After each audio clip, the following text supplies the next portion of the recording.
Bonjour à tous, on se retrouve aujourd'hui pour un nouveau podcast dont le sujet portera sur les milliardaires et les médias en France. Et pour débattre du sujet, on est avec Sarah Lambert, reporter de l'AFP. Bonjour, je m'appelle Sarah. Comme l'a dit Arthur, je suis reporter AFP et je m'intéresse notamment aux relations qu'entretiennent les médias et les milliardaires et les relations qui en découlent.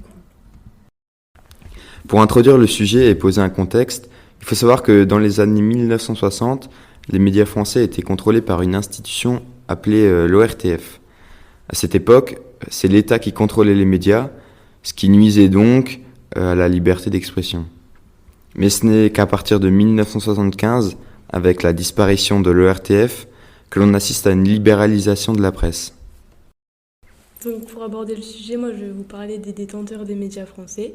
Donc dans les années 2000, il y a un démantèlement suivi d'une privatisation de la presse qui s'est fait remarquer suite au décès de Robert Hersant et Jean-Luc Lagardère. Donc c'était les deux anciens gérants de la presse française. Donc à l'image de celle-ci, les médias se privatisent à grande échelle suite à des fusions-acquisitions effectuées par des grands groupes français. Donc à titre d'exemple, il y a 9 milliardaires qui se partagent 90% des médias français. Les médias et la presse française appartiennent principalement à des milliardaires français, tels que la famille Bouygues qui détient le groupe TF1 à travers sa firme dont il est l'activiste le plus important, ou encore Bernard Arnault qui détient par l'intermédiaire du groupe LVMH les journaux comme Le Parisien ou Les Échos. Et donc grâce à cela, on se rend vite compte que les milliardaires, ils ont la main mise sur toutes les formes de médias, de la radio aux journaux et en passant par la TV. Alors merci Sarah pour tes explications.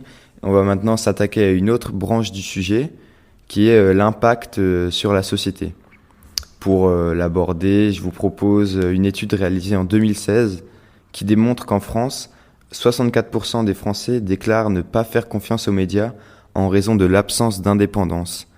Donc, est-ce que tu peux nous éclairer un peu sur le sujet ? Oui, donc autrefois, certains pouvoirs en place utilisaient la censure afin de contrôler les informations transmises au peuple par des journaux indépendants. Donc ça servait à accroître la méfiance du peuple envers les médias et son gouvernement.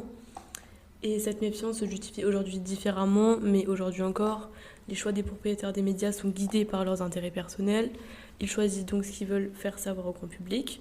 Donc à titre d'exemple, on peut notamment parler de Vincent Bolloré qui censure un programme sur Canal+, qui concernait une enquête sur le Crédit Mutuel, et le Crédit Mutuel, c'était un de ses partenaires fiscaux.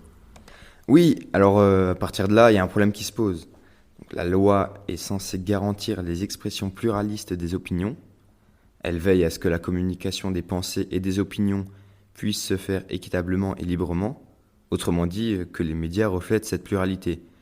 Car l'information n'est pas une marchandise comme les autres.